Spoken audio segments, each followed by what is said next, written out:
Last week we were in Numbers chapter 35. Remember, just 2 minutes of review in Numbers chapter 35, Yahweh gives instructions concerning the Levites and the 48 cities that the other tribes, look at the board, look at the picture of the different tribes and their different colors. These other 12 tribes or other 11 tribes would give the 12th tribe, Levi, 48 cities. 48 cities, and 6 of those cities, as we saw, were the cities of refuge where a manslayer or a murderer, well, a manslayer could flee to, not a murderer. But we talked all about that last time. I want to remind you that these are family members. They're all Israel. None of the tribes is more Israel than any other tribe. These 12 tribes make up one nation. When you look at a map like this up there, you may think that these are all independent nations, but they're not. They're more like our states. I want you just to envision the border around all those countries as being Israel, and the state of Texas being Judah, and the state of New Mexico being Simeon, and the state of whatever, Colorado being Ephraim. They're united. I put maps up here because they're good for us to envision what's going on.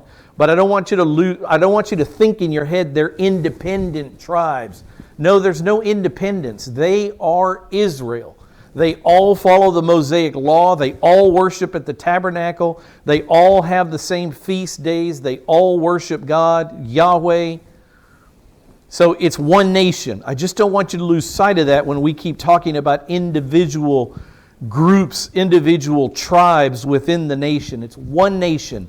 Yahweh is giving the land of Canaan, the land of the Canaanite people. He's giving it over to the Jews, to Israel. That's what we're about to see in the book of Joshua. He is in the process of ejecting one group of people from the land. He's not going to eject them from the land. He's going to kill them all. And Israel is going to populate that land, the land of Canaan, otherwise known as the Promised Land. So they're going to divide the land that God's going to give them. He's already told them what their borders, north, south, east, and west were. And within those borders that God established, they're going to divide the land amongst each tribe. Now that's important for what we're going to talk about today, because the tribe of Manasseh, right there in the middle, the big mustard color in the middle, is going to bring up an issue concerning the daughters of Zelophehad. Remember these daughters, we saw them a few chapters back. There were 5 girls, no brothers in their family, and they came to Moses and said, hey, land goes from a father to a son in inheritance, but my father, our father, has no son. So why should our father's land just go away and be given to other people? Why can't we inherit the land as his daughters? And Yahweh tells Moses, the daughters of Zelophehad are right. They will inherit the land from their father. So for the first time in Israel, for the first time in the book, we have women inheriting land. And they are of the tribe of Manasseh, and the other fathers of the tribe of Manasseh have a question about these daughters and their husbands and what's going to happen with this land. So we're going to look at that today. We also read in Numbers chapter 35 the rules concerning manslaughter versus murder. Very definite rules. If you want to know more about that, go back and listen to that. There's a lot of good information about what God considers manslaughter and the punishment for it, and what God considers murder and the punishment for it. And remember, all this is about keeping the land clean, cleansed. Keeping the land cleansed because God Himself would live amongst Israel in the land of Israel, in the land of Canaan. Yahweh will dwell there eventually in Jerusalem. And today we're going to pick up in the last chapter of the book of Numbers, chapter 36. So if you're not there already, turn to Numbers chapter 36 and let's see what it has to say about the daughters of Zelophehad. Verse 1 says, the heads of the fathers' households Of the family of the sons of Gilead, the sons of Machir, the son of Manasseh, of the families of the sons of Joseph, came near and spoke before Moses and before the leaders, the heads of the fathers' households of the sons of Israel. Again, you see the name Moses. And when you see the name Moses, that should trigger you to answer this question: are the Jews in the promised land or not? No is the answer, because if Moses is still on the scene, they are not in the promised land, because Moses will not enter the promised land. If the Jews are speaking to Moses, not in the promised land yet. But this is what they have to say. These are the sons of Manasseh. Again, we're talking about this group of people actually on this side of the Jordan River, on the east side, in the land of Canaan. And this is what they bring up. They've come to Moses with this concern, we'll call it. Verse 2, they said, "The Lord, Yahweh, commanded my Lord to give the land by lot to the sons of Israel." They're going to cast lots for this. The priest probably using the stones, the Urim and the Thummim that's in the breastplate of the priest. That's probably what they're going to use to figure out who gets what land. This is all about the land. This is all about territory here and whose name the land will be under. And this is what they're saying. God said that we're going to disperse the land by lot amongst the sons of Israel as an inheritance. And my Lord was commanded by Yahweh to give the inheritance of Zelophehad, our brother, to his daughters. So these are Zelophehad's tribesmen. They're his brothers. They are all of the tribe of Manasseh. This is their concern. If they marry, look what it says in verse 3, but they're women and they're going to get married to men. And what if this happens? If they marry one of the sons of a different tribe. So look at the picture on the board again. What if the mustard color marries the Ephraim people? Or they fall in love with someone from Issachar or Zebulun or Asher or one of these surrounding tribes, all one nation, but surrounding tribes. What if our brother's daughters, there are 5 of them, what if they marry a man that's not from Manasseh? Their inheritance will be withdrawn from the inheritance of our fathers and will be added to the inheritance of the tribe to which they belong or to which their husbands belong. You see the problem? Again, it's all about land rights. Who's going to own the land? And if our brother's daughters marry someone from Ephraim or Dan, is that land then going to belong to Ephraim and Dan so that Manasseh is going to have these little pockets that start growing inside of it that don't belong to Manasseh? That's their problem. That's their issue with the land right. So it will be withdrawn from the inheritance of our fathers and will be given to or added to the inheritance of the tribe to which the husbands belong. Thus it will be withdrawn from our allotted inheritance. And look what it says in verse 4. This is a new word for us. We haven't been here before. When the Jubilee. You ever heard of the year of Jubilee? When the Jubilee of the sons of Israel comes, then their inheritance will be added to the inheritance of the tribe to which the husbands belong. So their inheritance will be withdrawn from the inheritance of the tribes of their father. I got a little, before that. Well, you know what? We'll come back to this. No, we won't. I got to do it now. Sorry, I'll forget. I mentioned last time in passing, this is a current event. I mentioned last time in passing, I was trying to think of the word, a visa, a word about visas that had to do with the way the world is set up by now. We were talking about borders, and I said there are these countries in Europe that operate border-free, and this is what they are, just so you know what they are. They're called the Schengen countries. And this is true right now. Schengen, you see the word on the board right there. It sounds Chinese, but I don't know what the etymology of the word is. I don't know why it's called Schengen. But these countries that you see in bold blue right there are all the Schengen countries. There are 26 of them. And if you hold a Schengen visa, you can pass from one country to the other like you're passing from Sweeney to West Columbia. No border, no guard, no fence, no wall, nothing. So those 26 countries are operating as if they are one nation. And I was submitting to you from the scriptures that if you don't have a protected border, you don't have a nation. Everything's being twisted right now. All Bible truths are being twisted. And I could go off into something for a long time about that. But those are those Schengen countries that I told you about.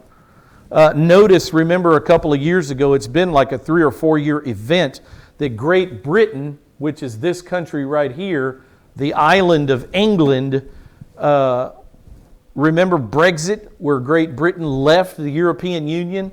The British Isle is not part of the Schengen countries. So if you want to pass to or from England, you have to show a visa, have to show a passport, have to have all the proper documentation. What I'm telling you is that in all of those 26 countries, though, they live as if they're one nation, no borders. That's insanity. And they'll pay for it one day. Problems are already arising in the Schengen countries with all the refugees that are flowing in there. But back to Numbers chapter 36. Sorry for that if I messed up your train of thought, but I mentioned it last week and I found that map and I just wanted to tie a knot on that bow. So what's going on here? Just a couple of points here so you can see what's happening in the first 4 verses of this. The tribe of Manasseh's concern is simple. This is what it is. Zelophehad's daughters, they're Manasseh people. They are of the tribe of Manasseh. Zelophehad's daughters would inherit land in their own names within the territory of Manasseh. That's a true statement. That's what they said. The Yahweh commanded to give the land by lot and that the daughters of Zelophehad would have an inheritance. But what if they marry a Jew who is of a different tribe, not Manasseh? That's the whole concern. This is about land rights. What if one of these 5 daughters marries a man, another Jew? They have to marry a Jew. But what if they marry a Jew who's of a different tribe, not of their own tribe, Manasseh? And here's the thought. Would the land still belong to the tribe of Manasseh? There should be an or in there. Or would it transfer to the husband's different tribe? That's what they're trying to avoid. They don't want the land of these girls. If these girls marry someone outside of their tribe, they don't want their land to immediately start getting splintered off because the Manasseh girls of the family of Zelophehad marry different tribes people. That's what's going on. Simple as that. And then, at the end of this, they bring up this idea of the Jubilee. And we have to look at this. The Jubilee. Their main concern is about the year of Jubilee, as it says in verse 4. When the Jubilee, when the year of Jubilee of the sons of Israel comes and finalizes things, whose land will it be? Their inheritance will be added to their husband's tribe instead of maintaining or staying in Manasseh's tribe, and that's their problem. And to find out what's going on and why they bring up the book or this year of Jubilee, we have to turn to Leviticus chapter 25. So turn back in your books,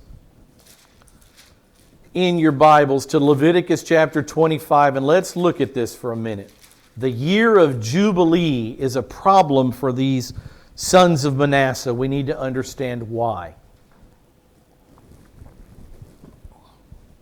We didn't cover the book of Leviticus.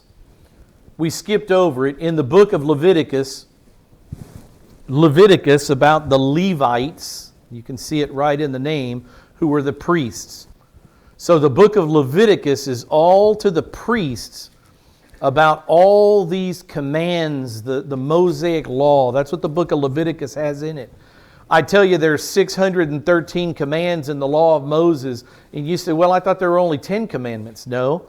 If you go to the book of Numbers and the book of Leviticus and you count every time God says, do this, that's a command.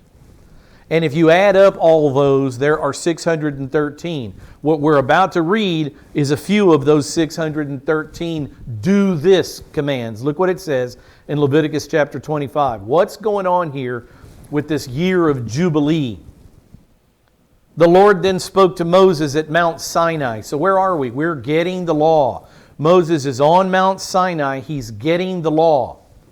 You thought that all Moses got on Mount Sinai was 10 commandments. Untrue. 613.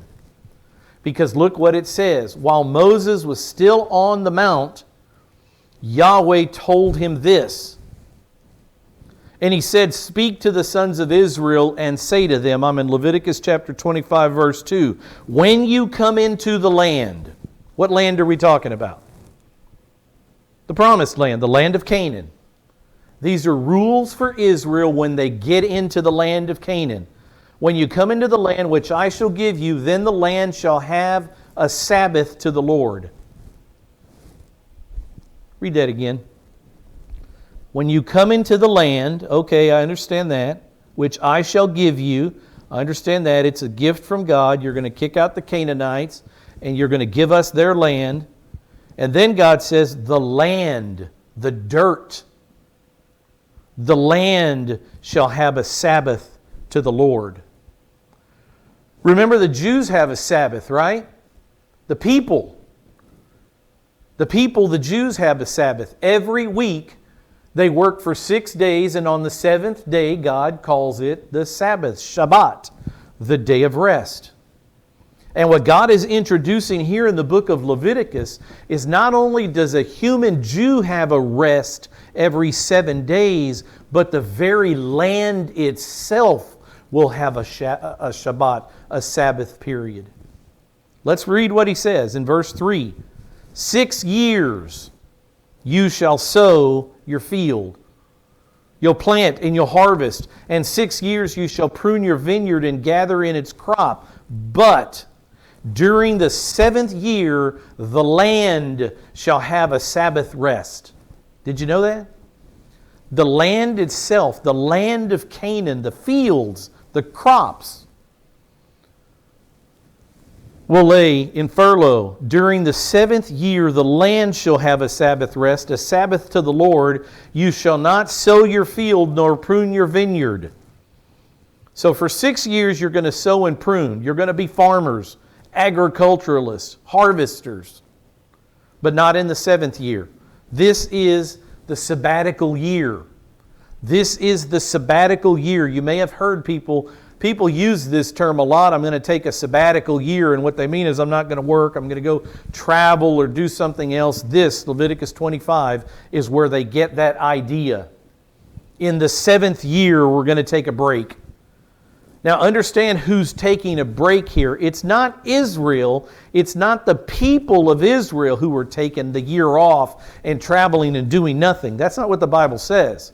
What it says is the land will rest for a year. The land will rest for a year. Farmers still do this. They rotate crops all the time. Where do you think they got that idea?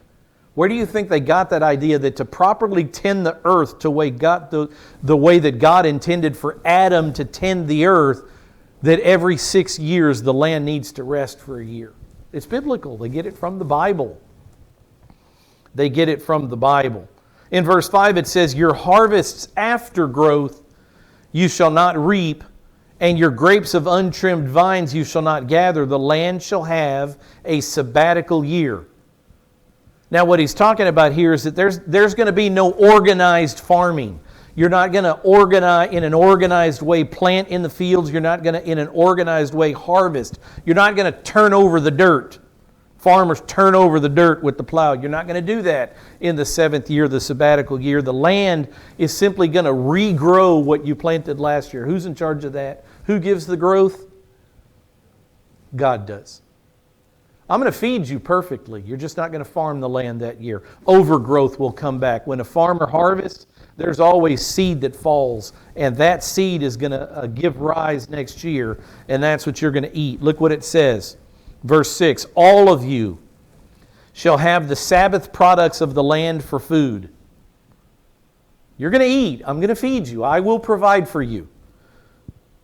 But this is interesting. All of you. It says yourself. We're talking about the landowner, the farmer, yourself, and your male and female slaves, and your hired man, and your foreign resident Gentiles, those who live as aliens with you, even your cattle and the animals that are in your land shall have all its crops to eat. So you're not going to grow the crops, but I'm going to provide the crops in the year, and the land is going to rest. But isn't it interesting that in that seventh year, that sabbatical year, things even out and equalize among the people in the land? All of a sudden, everybody gets to eat from the same fields. It's just a very interesting fact. I don't want to make too much of it, but there's a lot there. That everything in this year seems to be equaled out, even among the Gentiles. So in the sabbatical year, the owner of the field, the slaves, the hired help, and the Gentiles were all to eat from the overgrowth of the crops freely. No money will change hands. Nothing's going to be sold. This isn't a business during the sabbatical year. This is a gift from God. And everybody gets to partake equally. So another slide, look at some points here. So that's what the Sabbath year is in Israel. Every seventh year, I'm getting to the year of Jubilee. That's why we're here. We just learned, or we've already known, every seventh day is the Sabbath day for Israel. Saturday. In Spanish, the word for Saturday is sábado. Where do you think we got that word? Look at the word Sabbath. It's the seventh day. It's Saturday. So every seventh day is a Sabbath day for the Jewish person. Every seventh year is the sabbatical year for the Jewish land. The land shall have its rest. Are you following that? The land shall have its rest. The land shall have its rest. There's another point that we'll pick up in verse 8. But before we move on to verse 8, I want to show you something about the sabbatical year and why it's so important. I just introduced the sabbatical year to you. Every 7 years, Israel was to stop. Every seventh year was to be a sabbatical year, and the land was to have its rest. You following that? I wonder if there's a punishment if Israel doesn't do this. Are you familiar with the 5 cycles of discipline, the 5 cycles of discipline? Is that something that y'all were taught? The 5 cycles of discipline are found in Leviticus chapter 26. 5 cycles. God only cycles because when Israel starts to be disobedient as a people and idolatrous, God brings famine. If they don't turn to God, if the famine doesn't get their attention, there's a next cycle, the second cycle. And if that doesn't get their attention, there's a third cycle of discipline. And if that doesn't get Israel's attention, there's a fourth cycle of discipline. And if that doesn't get Israel's attention and get them to stop worshiping idols and false gods, there is the final and 5th cycle of discipline. And this is when God ejects Israel from the land of Canaan. He scatters them to the 4 corners of the earth so that, listen to me, so that the land can have its rest. I'll prove it. In Leviticus chapter 26, we are at the 5th cycle. This is the 5th cycle of discipline. This is the last disciplinary action God will take against Israel. And this is what it says in Leviticus chapter 6, verse 32, concerning that sabbatical year and the rest for the dirt, the land. I will make the land desolate so that your enemies will settle in it and be appalled over it. Look at what the word desolate means. It means to make uninhabited or deserted. If God's going to make the land uninhabited and all the Jews inhabit the land, what is God saying? I'm going to kick you out of the land. That's the fifth cycle of discipline. I'll make your land uninhabited by kicking Israel out of the land. Read it again. I'll make the land uninhabited so that your enemies who settle in it will be appalled over you. Uninhabited by Jews. Gentile enemies will come and settle in the land of Canaan. Fifth cycle of discipline. You, however, I will scatter among the nations. Have you heard that? Israel scattered to the four corners of the wind, the four corners of the earth. This is a promise from God. Not all promises from God are positive. Some of them are negative, and these are negative promises of God. If you don't obey and worship me alone, these things will come upon you. I will scatter you among the nations. I'll draw out a sword after you as your land becomes desolate and your cities become waste. And you might say, wait a minute, Lord, if you were Israel reading this, you might say, why does the land have to become desolate and why do the cities have to become waste? If you're going to discipline us, why can't you discipline us right here in the land of Canaan? Why do we have to leave the land? Look what it says. Then the land will enjoy its Sabbaths. Because every seventh year I intend for the land to rest, for the fields to rest, for the crops not to be planted, not to be harvested. Every seventh year the land rests. And God restores the nutrients in the soils, and then in the next year, bumper crop. Happens every year. Farmers rotate their crops all the time. They get it from the Bible. But it says, God says, then the land will enjoy its Sabbaths all the days of the desolation while you are in your enemy's land. If you won't give the land its 7-year Sabbath rest every 7th year, I'll kick you out of the land and make up for the Sabbaths. Do you see what's going on here? I'm going to show you more about this. Then the land will rest and enjoy its Sabbaths, its 7th year Sabbath, sabbatical years. All the days of its desolation, all the days that it's uninhabited by Israel, it will observe the rest, which it did not observe on your Sabbaths while you were living on it. God is anticipating here, listen to me, God is anticipating here that Israel is not going to keep the sabbatical years, that the farmers are not going to let the land lay, that they're going to continue farming and the land is not going to have its rest. And in that very last line, he says, when I eject you from the land, when I make the land uninhabited or desolate, then the land will make up and the land will enjoy its rest, its sabbatical years. You get it? Now, we push forward in Israel's history. Follow the train of thought here. Leviticus 26 is God giving the ultimatum. I want to live in peace with you. I want to bless you. I want you to be my nation. I want to be your God. I want to show the world how wonderful I am through the way I treat you. But if you refuse that and you want to be idolaters and worship false gods, gods that don't exist, there are 5 cycles of discipline that will come to you, anticipating that they would do wrong. So that was the rule from God, the law, sabbatical years as a law. And now we jump forward in Israel's history and follow what actually happens. What does Israel do and how does God respond? All of this, you may think, dude, this is the longest rabbit trail you've ever taken. This is not a rabbit trail. The sons of Manasseh said, if the daughters of Zelophehad marry people that aren't from our tribe, In the year of Jubilee, when the land goes back to its original owners, it's going to go back to their husbands' families, not to our family, not to Zelophehad's family, and we're going to lose inheritance in the land. We're going to lose land. We're going to lose acreage, and we don't want to lose acres.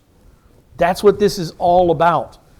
We just have to fill in these blanks so we can understand better what Numbers chapter 36 is about. That's why we're doing this. So we go forward in Israel's history. And this is the end for Israel. 2 Chronicles chapter 36, verse 15 and 16. Look what it says. This is when God's promise in Leviticus comes true historically. It says, the Lord, we're talking Yahweh here, Yahweh, the God of their fathers, sent word to them again and again by His messengers. These are prophets. He warned Israel over and over. He sent them prophets. Over and over He sent prophets, but they didn't listen. Why did He send the prophets? It says, because He had compassion on His people and on His dwelling place. Remember, Yahweh lived on earth in the land of Canaan. And as they went into idolatry, He would send a prophet to say, you got to get back into the covenant. You got to obey the Mosaic law. You're not obeying the law. God's disgruntled with you. He's angry. But they didn't listen to the prophets that God sent. It says in verse 16, here's Israel's response. So God has compassion on Israel and sends them messengers to try to get them back in line, worshiping only Him. And what's Israel's response? But they continually mocked the messengers of God. They despised His words. They scoffed at His prophets until the wrath of the Lord arose against His people. You don't want that. But enough was enough, and God had had it. And the wrath of God rose against His people until there was no remedy. There's no going back from it now. Look what it says a couple of chapters, or a couple of verses later. Look where we are, 2 Chronicles 36:15. And now I'm going to jump to verse 20. He sends the king Nebuchadnezzar's army from Babylon to destroy Jerusalem and what's left of the tribe of Judah and Benjamin in the south. He's ejecting them from the land. Many died, some did not. Those who had escaped from the sword, those who didn't die in the wars with Babylon, those who had escaped from the sword, He carried away to Babylon. The He there is King Nebuchadnezzar. And they were servants to him and to his sons until the rule of the kingdom of Persia. Now listen to this. To fulfill, this is all about sabbatical years which lead to the year of Jubilee. You got to know this stuff. You have to at least be familiar with it when people talk about these things, sabbatical years and Jubilee. I know you've heard them. But this is what's going on with the 70 years in Israel. In Babylon. Look what it says. You're going to Babylon. And this is to fulfill the word of Yahweh by the mouth of Jeremiah the prophet. One of the prophets that He sent. One of the messengers that He sent that was hated, that was mocked by Israel. This is what Jeremiah said. Until the land had enjoyed its Sabbaths. Listen to what I'm saying here. Well, let's finish reading the verse. All the days of the desolation, the uninhabited time when the Jews would be ejected from the land of Canaan, was 70 years. All the days of its desolation it kept Sabbath until 70 years were complete. Now think with me, Christian, Bible-loving Christian. You got to be able to open your own book and think, your own Bible, and think through these things and see what's going on. What did God say in Leviticus? I will eject you from the land, and I will give the land the rest which it did not observe while you were living in the land, because you refused to stop in the 7th years, the sabbatical years. You refused to stop planting and stop harvesting. And every year you didn't do that, I'm going to give the land its year back. How many years does he say? Look at the board. How many years? God through Jeremiah said 70 years. For 70 years, Israel would stay in Babylon. And here's the point. 1 year for every sabbatical year they failed to obey. The land will have its rest. The land belongs to Yahweh, not to Israel. He is the deed holder of the land. And He has taken it from one people, the Canaanites, to give it to Israel. The land, we're talking about land here. And God says, you disobeyed the 7th year sabbatical year 70 times. And the land will have its rest. So I'm taking you out of the land for 70 years so that the land can make up all the years you stole from my land. 70 years. If the Sabbath year was every 7 years, do a little math, and God says that Israel didn't keep the Sabbath 70 times, for how many years did Israel disobey the sabbatical year? What is 70 times 7? Huh? 490 years. Israel was disobedient to Yahweh for 490 years. They didn't stop farming in the 7th year, sabbatical year, so the land could have its rest. And when God got ready to judge Israel, He could have kicked them out of the land for a year. He could have done it for 40 years, like they wandered in the wilderness. What I'm telling you is there's a reason for the 70 years. It's not just some random number God came up with. Let's go to Babylon. 70 years sounds good. There's a reason for it. God's an orderly God, perfectly orderly. And He said in Leviticus chapter 26, look at it again, the very last line, all the days that the land will be desolate or uninhabited,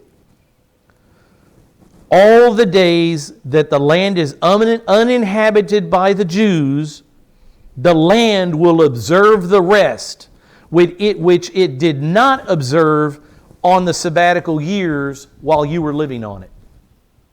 When you refuse the 7th year sabbatical and you keep going and planting because either you don't trust me to feed you in the 7th year or you're just stubborn and obstinate and you want to sell your crops. Businessmen, Jews. Is it interesting? What's the stereotype of the Jewish man in the world? Greedy, money makers. There was 490 years that Israel said, no, we're going to plant this year, Yahweh. And God said, there will be a day of reckoning for this. 70 years I'm going to kick you out of the land and send you to Babylon for every year that you refused to let the land rest. So for 490 years, Israel refused to let the land lay fallow. And God promised them in Leviticus 26, the land will observe the rest that it did not observe while you were living in it. And I'm counting the years. 70 years for a reason. Look what it says again here. This was all the days of its desolation. It kept Sabbath until 70 years were complete. There's a reason for that 70 is what I'm telling you. The land. God is very, very interested in the land. Every 7th day then is the Sabbath day. Every 7th year is the Sabbath or sabbatical year. And every 70th year, it should say, and it doesn't, is the Sabbath, every 7th year is the Sabbath year. It does say that, I'm sorry. But there is another counting of sevens, and we're getting to Jubilee. Follow with me. Leviticus 25, verse 8. The sons of Manasseh brought up this year of Jubilee. This, all Leviticus 25 has to do with the land, the land, the land, the land. That's why we're here. In Leviticus 25, verse 8, it says, you are also to count off 7 Sabbaths of years for yourself. 7 times 7 years. Just read the Bible. It tells you what it means. It's not confusing. So that you have the time of the 7 Sabbaths of the years, namely 49 years. So every 7 sabbatical years you're to count off, and after the 7th sabbatical year, there's a special year. The year of Jubilee. What does it say in verse 9? You shall then sound a ram's horn abroad on the 10th day of the 7th month, on the Day of Atonement. You shall sound a horn all around your land. This is in the 49th year, speaking of the following year. You shall thus consecrate the 50th year. Every 50 years this is to occur. Consecrate means to set apart, to make it holy or to set it apart. It's going to be a special year to the Lord. Thus you shall consecrate the 50th year and proclaim a release through the land. This is what the sons of Manasseh are afraid of. This release. You shall proclaim a release through the land to all its inhabitants. It shall be a jubilee for you. This is the year of Jubilee. And each of you shall return to his own property. You hear that? This is about land rights. And in the year of Jubilee, no matter where you've gone to, no matter where you've moved to, in the 50th year, you were to shore up this map again. Everybody go back home and take over your family's land. And the sons of Manasseh are saying, but if these daughters marry people that are outside of the tribe of Manasseh, if they marry someone from Dan or Ephraim or Naphtali or Asher, in the year of Jubilee, when the land resorts back or is released back to the original family owners, do we get that land or do their husbands get that land? And that's their argument. We need to keep the land that belongs to the tribe of Manasseh. We don't need it divided amongst all these women and whoever they might marry. That's the whole issue here. Land rights. And I love this because as Texas, as ranchers and as farmers, we understand land rights and boundary lines. And these sons of Manasseh are just like a good Texas rancher saying, that's my fence line, that's my grazing field, not yours. This is important to people that live off of land. These people were agricultural. They didn't have cities like we do with great commerce and all of that. They lived off the land. So land rights were exceedingly important. We've got to keep our land. That's how we live. That's how we survive with the crops that we have in our land. So he says, consecrate the 50th year. In the 50th year, it's the year of Jubilee, and each of you shall return to his own property, and each of you shall return to his family and his family's land.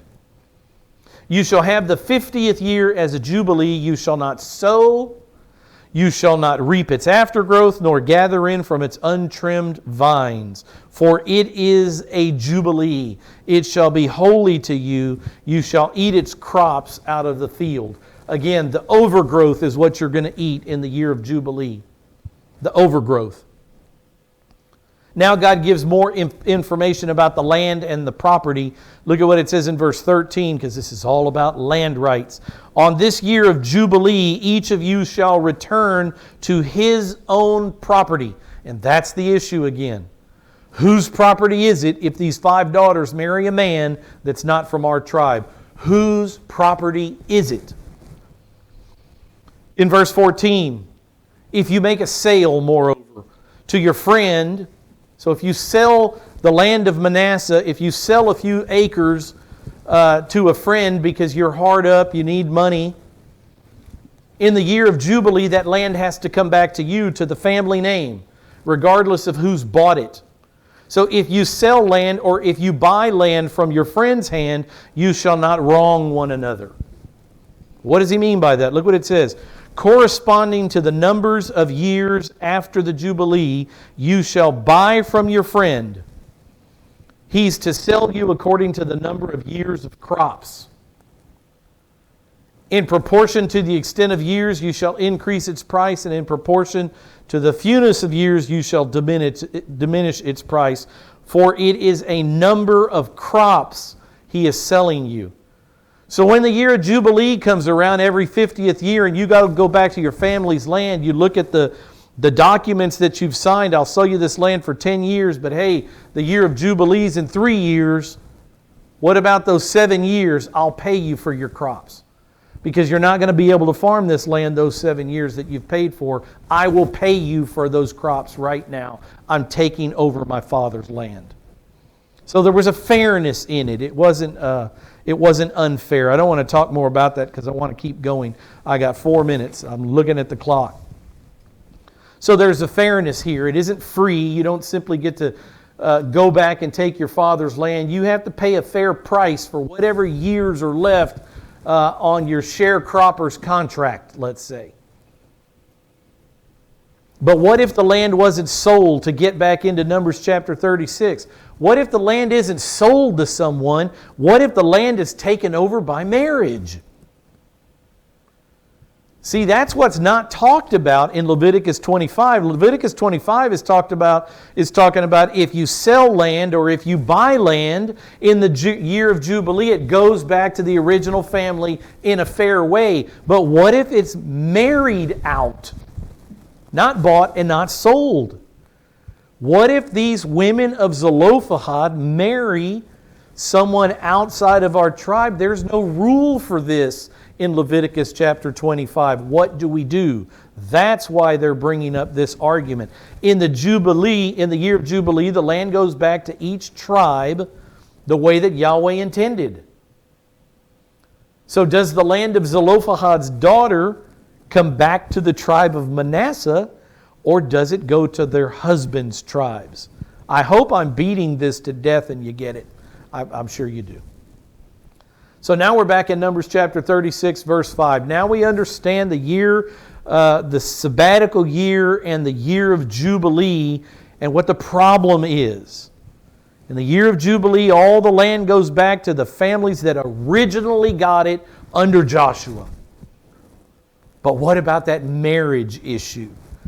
So in verse 5 of Numbers 36, it says, Then Moses commanded the sons of Israel according to the word of Yahweh, and this is what he said. The tribe of the sons of Joseph, that's Manasseh, Ephraim and Manasseh were the tribes, sons of Joseph.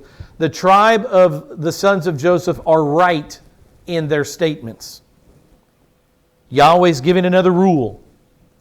In verse 6, he says, This is what Yahweh has commanded concerning the daughters of Zelophehad. This is what he said. Let them marry whom they wish, but only within the family of the tribe of their father. They must marry within the family of the tribe of their father. The daughters of Zelophehad were prohibited by God to marry anyone other than someone from the tribe of Manasseh. They couldn't marry someone from Dan or Ephraim or Naphtali or Asher. They had to marry a man from the tribe of Manasseh by command of Yahweh. And that way, their husbands were also of the tribe of Manasseh. The land would stay Manassan. Land rights. You think the Texans are crazy about land rights, mineral rights, all the rights of land. It's biblical. It's biblical. Verse 7, thus no inheritance. Here we go. Talking about the year of Jubilee and this problem of inheritance, the land going back to each tribe. God says, no inheritance of the sons of Israel shall be transferred from tribe to tribe. Not 1 square foot. The land that God gave Manasseh would always be Manasseh's land. No inheritance shall be transferred from tribe to tribe, for the sons of Israel shall each hold to the inheritance of the tribe of their fathers. Every daughter who comes into possession of an inheritance of any tribe of the sons of Israel shall be wife to one of the family of the tribe of her father. Can't intermarry within the tribes. Did you know that? The women had to marry a fellow tribesman. We're not talking about a brother or a cousin. There were plenty of people in the family of Manasseh. But yeah, you could make the argument they were all related, because they were. So that the sons of Israel each may possess the inheritance of his fathers. Thus no inheritance shall be transferred from one tribe to another, for the tribes of the sons of Israel shall each hold to its own inheritance. In verse 10, only 4 more verses. Just as the Lord had commanded Moses, so the daughters of Zelophehad did. They were obedient women. Look at what it says. Mala, Tirzah, Hoglah, Milcah, and Noah, the daughters of Zelophehad, there are 5 of them, married their uncle's sons. They married men of Manasseh. They married those from the families of the sons of Manasseh, the son of Joseph. And their inheritance remained with the tribe of the family of their father. These are the commandments and the ordinances which the Lord commanded to the sons of Israel through Moses in the plains of Moab by the Jordan opposite Jericho. Can you believe that the book of Numbers is now done? That was it. And next book we're going to go into is not Deuteronomy, it's Joshua. And the action is going to start to pick up, because we're going to go in the Battle of Jericho, the Battle of Ai, the Battle of different places. And we're going to start to see some wars and see some conflict with Israel. It's going to be fun and exciting. But before we do that, we're going to look at least a couple of chapters quickly in the book of Deuteronomy. And this is the reason why. When Jesus Christ, the Savior of the world, walked planet Earth, He quoted 2 books more than any other books in the Old Testament. You know what they were? The Psalms and Deuteronomy. So it's important for us to know what Deuteronomy is and look at a little bit of Deuteronomy very quickly, maybe a week, maybe 2 weeks, and then we're going to jump into the book of Judges. Let's close in prayer. Father, thank you for guiding us.